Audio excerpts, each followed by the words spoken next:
So let's just start with the beginning. Opening weekend didn't pan out, so neither one of us even hunted opening weekend. No, yeah, so that's a great place to start, because this has been the story of the year of groups falling through, right? So when's the last time you did not hunt opening weekend? Obviously, you haven't been hunting Arkansas, but when's the last time of any state you were hunting regularly? Well, this may shock you, but I actually don't hunt opening days a lot. Oh, because of Auburn. Right, because of the Iron Bowl. Yeah. So I travel to a lot of those games, so makes it hard. But, I have, the last couple of years I've done it. I've went ahead and just hunted the opener. And, most of the time it's been the best hunt of the year, it seems like. Especially when I opened up in Alabama. I mean, you've been on a bunch of those hunts where we just start, and it's before the birds are really smart. Everybody knows the story about opening day, and you just get out there and, have a good day, and you're like, man, hopefully this is the way the rest of the season is going to go, and it just doesn't. So we missed opening weekend, and then the following weekend would have been the Alabama and the Missouri opener, right? Mm-hmm. And you hunted Missouri. I hunted Missouri. How was that? It was terrible. I think you were there for that one too, right? No, I didn't. I wasn't there for that one. I was there, I think, maybe the following weekend. Okay. Well, wasn't there in Missouri opener. We didn't.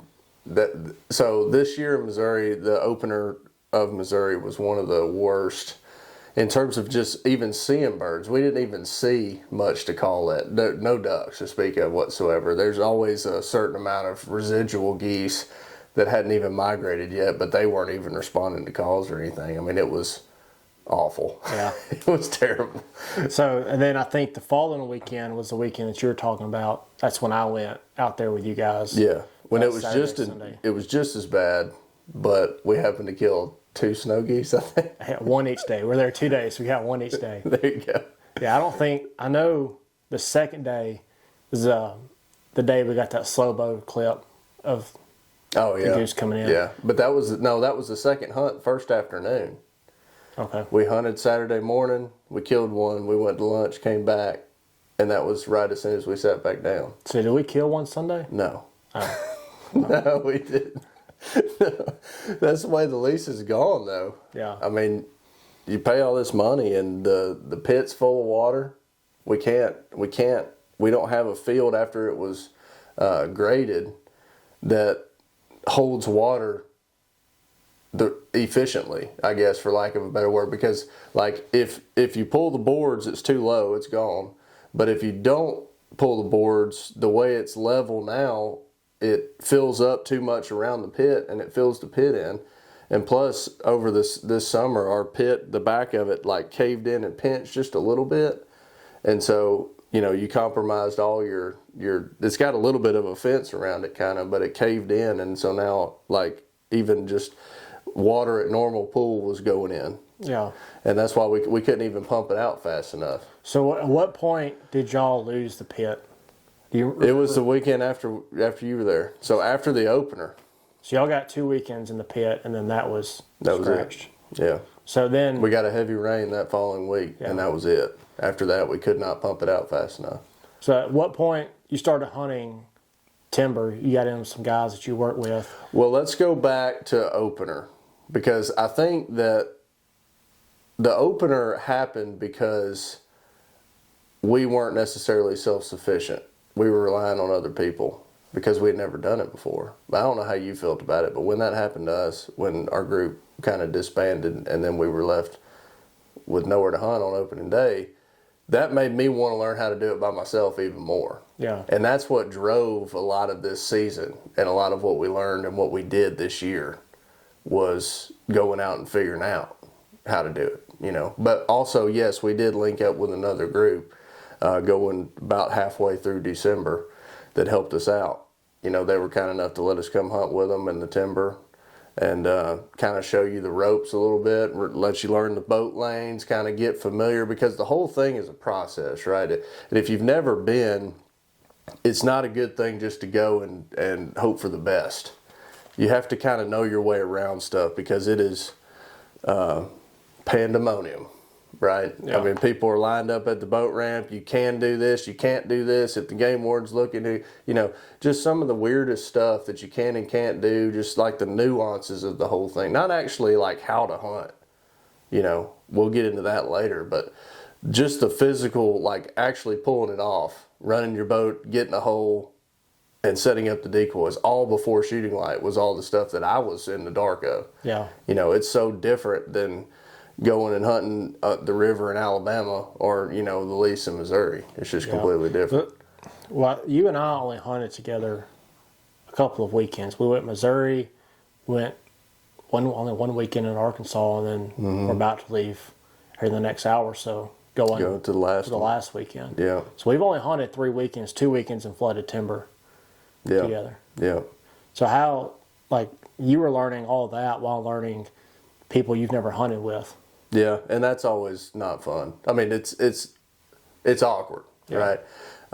Especially with the filming aspect of it, because sometimes people don't want you to film, certain holes and stuff. So I try to accommodate, but also, we've got a job to do, right? We're filming content and putting it out there for everybody to see. So it's a different kind of dynamic. When you're not running the show, it's hard to call the shots, right? Yeah. And so that's why I say it's awkward. Yeah. The guys are great. I'd love to continue to hunt with them, but there is some barriers you got to get through for sure. Yeah. So, but the goal was to learn how to do it on our own, and then start another group. Start a group with us. So here we are, end of the season. How do you feel like what areas do you feel like you accomplished that in, or what areas do you feel like you failed that in? Well, so I feel like let's start with what we learned. We learned, like I said, how to get into the holes, how to do the logistics of it. But then we also learned, one thing that I found interesting was how people throw spreads in the timber versus what I'm used to. You throw a decoy spread a lot differently in the timber than you would in say the Tennessee River or even in a field, right? In the field, you're just covering water. You're just trying to make a big enough spread to get a bird's eyeballs. On the river side of things, there's a little bit more strategic, thinking behind it. But essentially, you're just kind of throwing them out there in a certain angle. I made a video about that. My top 3 decoy spreads I like to throw on the river. And I use those kind of techniques pretty regularly. But the timber's a whole different situation. It's like, do we have too many? Have we filled the hole up? Or, do the birds have a place to land? Or are they too in the middle? Do we need to go back in the woods a little bit with them? Or where do we put a spinner? Is the hole too deep, right, to do anything? The spinner aspect of it's new for everyone, because that was a new rule for this year. This is the first year that's been allowed out there. Yeah, that's what they say. Yeah, I didn't know that, but it seems like it's been a game changer. Yeah. The mechanical, what was it? Just the mechanical decoys? Anything electronic was illegal. But you could have jerk strings and stuff, right? So you basically, doubled or tripled your movement, right, in your decoy spread. And so a lot of people, I'm assuming, are taking advantage of that. Yeah. Some of the best hunts that I've had this year in the timber, we've had 3 or 4 spinners out, and so I can't say whether or not that made a difference one way or the other. I'm sure it did, but I like it's kind of my comfort zone really to have them, and so it would feel weird not to have them to me. But I know some people are different. Yeah. A lot of people say, they have all these things about if it's cloudy or if it's sunny or if it's early season or late season. I don't tend to buy into that much. I just put them out. If it doesn't work, I pull them up. That's the first thing to go if I'm making an adjustment, is just pull them up. But I don't know, maybe I do a lot of things wrong, I think, in duck hunting. So I'm a product of my experience, and that's all I've got to offer, right? And so I've only learned what I've learned, and I haven't learned what I haven't learned. Yeah. So it's just the whole thing's trial and error for me. Yeah. I think it's the same for everyone. I think the difference is a lot of people are afraid to run the trials without doing it the first time without somebody you've been going with. Like I've had a guy that I've been going with for the last 3 years out there, and I've kind of just hung on to his coattails the entire time, because he's been doing it for a lot longer and he kind of knows. But I didn't go a single time with him this year, and so like I didn't have any coattails to hang on to, and it's just like it's hard to convince yourself to put yourself in those situations without that safety net, if you will. Yeah, but you have to. There's no way to grow if you keep doing the same thing you've always done, right? And that's what that's going to result in is a lot of zeros. You're going to miss more than you make, especially early on, right? And that's what we've experienced to some extent this year when you and I have gone, when we're not with some of the bigger groups of the people that have done it before, because like I said, they're just used to the process and the experience. Well, when we come in, some stuff are new to us. We do things slower still. Even when it comes down to calling birds, sometimes I'm certainly new at calling birds in the timber. I just got a cut down call for Christmas. So the whole month of December this year and my whole life previous, I hadn't even had a cut down duck call, because I've been blowing J-frames out on the river and out in the fields, And so that even was a new experience for me. So even when it comes down to calling birds, it's different in the timber, and it's just, I think a lot of people struggle to get over that hurdle, because between where you are now and the success that you want is a lot of mistakes and 0 days and going out to Arkansas for a whole weekend and not killing anything and wasting money and doing this, But once you do all that, once you endure all that, right, if you're learning the right things to do and you're making good use of your mistakes, there's light at the end of the tunnel, is what I believe. And that's why, we keep doing it. That's why I keep doing it. Yeah. Because I struggle to find a reason why sometimes. Yeah, well, you've convinced me to go out there twice this year when I didn't want to. Well, you've convinced me to stay out there when I didn't want to. Yeah. And it's worked out. I mean, it worked out, I guess the last time it worked out. Well, that was weather related, and the weather actually pushed, right? We didn't actually get the weather we thought we were going to get. Yeah. So that's why I think it worked out on that specific occasion. But yeah, I think we need to go out and try and make mistakes, because the longer we don't do that, the longer it's going to take for us to get it right. You're also the same guy who tried to convince me to hunt during a tornado warning. I've done that multiple times. Yeah, I've done that multiple times. So in fact, I did that one time, and I remember you told me no. You were like, I'm not letting you do it to me this time. And you had good reason to, don't get me wrong, but I decided to go. And I was on my way, and I got stopped by a tree across the highway. And I said, that's, probably don't need to go anymore. So what's your line on when you're going to run, you're going to try it and just go and try to, spend another morning trying to learn as much as you can versus like take a step back and like, maybe this isn't the best morning to go. Do you have a line? Well, it depends on a lot of stuff. Or is it a tree in the road? That day it was. It depends on a lot of stuff. So if I'm 5 hours from home, I'm going to do anything I can that's humanly possible to pull this off, to just go hunting. Because I didn't come 5 hours to lay in the hotel room, So, but if I'm in Alabama, the barrier might be a little bit less. Like, I might, if a tree's in the road or something, I might turn around. So are you gonna be ever looking into the future as to like, maybe I shouldn't drive 5 hours and put myself in that situation? Well, no, I'm not a big fan of looking at the weather. In fact, that's why I value our relationship so much, because you're the kind of guy that knows I don't look at the weather, so you'll text me during the week and say, hey, just so you know, there's a snowstorm in Arkansas. I know you haven't looked at the weather, but I would not go, or whatever, Yeah. You actually do that for me because I don't even look at it. So, and going back to what you were talking about, making your own attempts to learn this by yourself and all that, I think a lot of people look at that like, why wouldn't you just keep hanging on to coattails?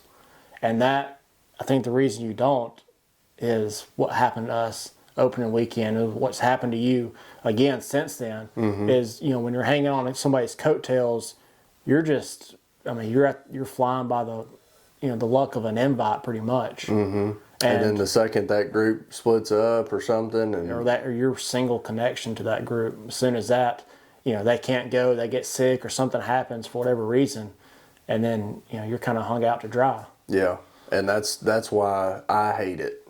I mean, I despise it at this point. Being hung out to dry is probably not the right term, because nobody's maliciously,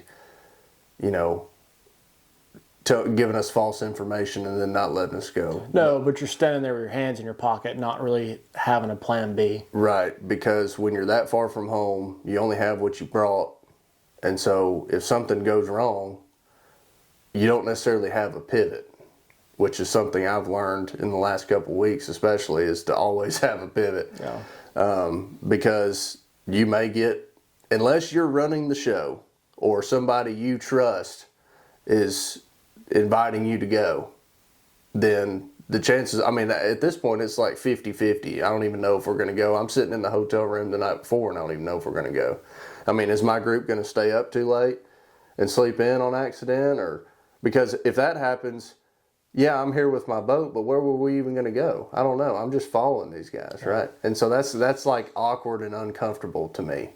And so I want to be the guy running the show, or I want somebody that I trust to be running the show that I know very well, and not as, don't just kind of run into people as we go and hunt with them, right? That's kind of why I want to do that. Like last weekend, getting hung out, I did that.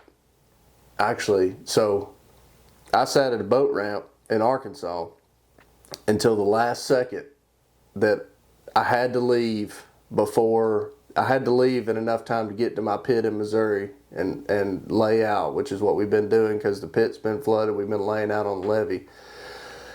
And I stayed at the boat ramp till 2:30, which is the exact time. If I left it at 2:30, I could be at my pit at 5:30, that's a long drive in the middle of the night when you've been up all night. And I didn't even tell you this. You're going to love this, especially the way you despise Memphis. So I'm coming down from South Arkansas. I'm going up north, and I'm going to go over to my pit in Missouri. And I get to Memphis, or West Memphis, and I really got to go to the bathroom. I've been drinking like energy drinks since like 8 p.m. the last night, just pounding them. And so I stop at that Chevron with the McDonald's? Yeah. Did I tell you this story? Oh, I did. Okay, so I'll tell it to you again. So I stop at that Chevron, and there's a cop in the parking lot, and I thought that was strange, but in the middle of the night, you're very limited in rural Arkansas where you're going to get to stop and actually have a place to go in. It's not closed, so you have to go to a big city like Memphis, and I just happened to be driving through it. Well, I go in the McDonald's, and there's this guy in the corner, right? And he's eyeballing me. He's got tattoos on his face and everything. And so I'm kind of making my way through the store, going to the bathroom. Well, he peels off and follows me. And he's kind of ruffling through his pockets on the way. And I'm thinking, I'm about to get jumped. And so I'm like, I got two options. I can either close this door and just either try to kill the guy or die trying. Or I can just go in there and like keep the door propped open and hope he doesn't try anything in enough time where I can, because it was obvious what was going on. I mean, you just had to be there. I don't know how to describe it, but so I go in the bathroom and I just hang a hard left right to the sink and start acting like I'm washing my hands, and I keep my foot kind of in the door, propped it open. Well, he comes in and he's looking at me. I can see him, I'm looking at the mirror and he's behind me. And he starts, and he kind of goes, acts like he's going to go to the bathroom. Well, as soon as he passes me, I just dip right back out the door. Well, he turns around and follows me back out. And so now he's following me back through the McDonald's. And I'm thinking, as soon as I get outside, I'm getting jumped. I thought it was going to happen in the bathroom, but now I'm thinking it's going to happen out there. So I get out and I just walk straight to that cop car that's in the parking lot. And he follows me. The cop was around the corner, but he was between me and my truck. So when we left McDonald's, the guy couldn't see the cop. But as we got close enough and I was almost there to like tap on the window, he saw the cop and then turned back the other way and went behind the gas station. So, that's, I guess that's what happens when you get stranded, and then have to pivot, and all of a sudden you find yourself driving through the entire state of Arkansas from south to north, and then having to stop in Memphis, and then going all the way. And then, by the way, didn't even shoot anything when I got there. So, all right, so we've learned your takeaways from this season. Don't stop in Memphis. You learned about the everything that goes on, like pre-hunt in Arkansas and the flooded timber. Yeah. What other like big takeaway are you taking from this season? Confidence. You know, we did get it done sometimes. Yeah. So we talked about this, like you've talked about calling and not knowing, like you know how to call, but not necessarily how to call to birds and not how to work birds. Right. Like, because it's a lot different when you're calling with a group of other people calling, but when you're the guy calling only. Yeah. Right. But that last time we were in Arkansas, that last morning, seeing, the first two groups we saw just eat it up, like that instills a lot of confidence in like that aspect of what you have, like your calling and all that. Yeah, it instills confidence in like, yeah, you can do it, right? I was blowing that cut down a lot. They weren't responding much to the J-frame, and you pointed that out at one time, but you could tell that they respond differently, that cut down call, which I learned, and then you can also learn the kind of the nuances of when to get on them, when to not get on them in the timber, right? Because they make big swings, and I'm bad about losing them, because when I'm looking through all the trees, I started to kind of lose them, and then they'll just appear back over here, Yeah. That one hole we were hunting that day, I think some guy commented on because I said it was a tight hole, which it was. I thought it was. But some guy said, tight hole, looks like you're hunting in a field. So I guess that guy thought it wasn't very tight. But in my opinion of it was pretty tight. You were there. You may have a different opinion. But so I would lose them. But then when they got out in front of us, you could kind of see them a little better. And they all finished kind of right into your face, which is, that lets you know, hey, you're doing something right. And that gives you the confidence, right?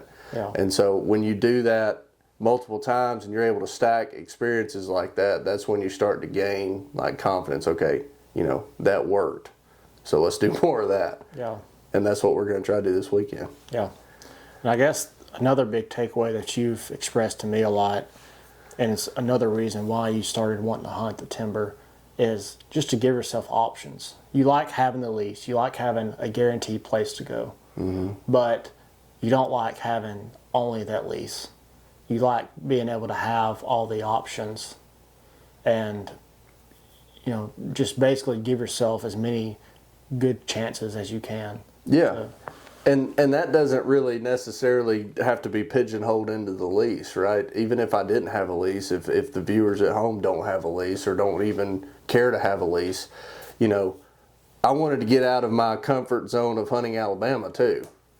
And so I wanted another option, because what I hate is being pigeonholed and, okay, so the birds aren't acting right in Alabama, or we didn't get a good migration this year, or whatever.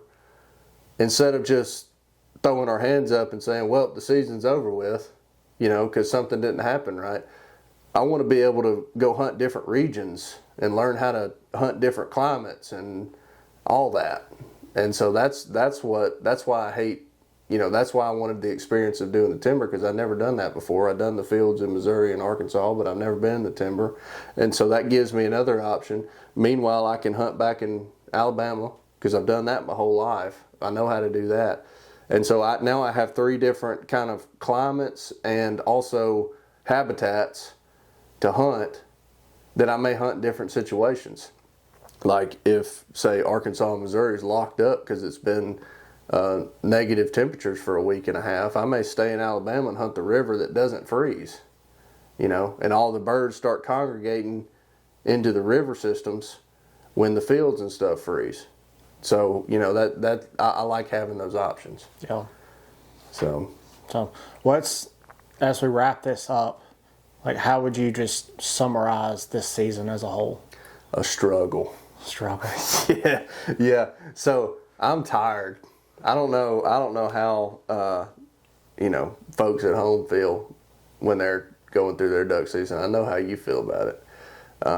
but I'm just tired. It takes a lot of mental and physical effort to go out there all the time. And I know I'm preaching to the choir. There's a lot of people that do it, but that's just for me and for you.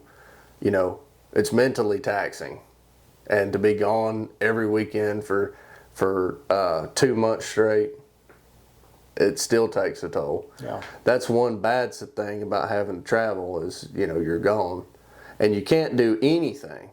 You can't say yes to any event. You know, you can't watch anything you want to watch on TV. Like for 60 days, you have one goal, and it's to duck hunt. And when that's over with, you get to go back and do like stuff you want to do. You know, Maybe that's a mental block for me, because I believe I have 60 days. I have to milk this thing for everything it's worth, and I do that. I put blinders on, and I will not go to your party, and I will not watch your football game, and I'm just going to do what it takes to hunt. You know, and if you can do some of that on the side, that's whatever. You know, I'll do it. But like, you know, what I struggle with sometimes is just like people sleeping in. Yeah. And doing whatever they want to do on a Saturday. That's one thing I've always liked hunting with you, because I know if we agreed to be at the ramp at 5 a.m., I can count on you to be there at 5 a.m. Yeah. I don't hate anybody, but I really dislike it when people don't show up. Yeah. I got one more question. I know all the viewers want to know. Are you going to do this again next year? Absolutely. All right. Yeah. I don't know that there'll be a year in my life, unless I'm just physically unable to do it, that I won't do it. I mean, I'm going to do some things differently. Yeah. Because of what all we've talked about. You know, I don't want to do the same thing over and over again, but, you know, we're looking at leasing ground in Arkansas. We're probably going to drop the lease in Missouri, at least I hope so. And maybe even look at a different spot in Missouri and having an Arkansas backup or whatever. I don't know what that looks like right now, but that's exciting to get into that. And then also the stuff we've learned, build the stuff that we learned in Arkansas this year. And then hopefully have a better year in Alabama, because this year in Alabama was tough. Yeah. For me. Yeah. Where can people find you if they want to find you? I guess Instagram, and it's about the only place I'm not active on Instagram anymore. Yeah.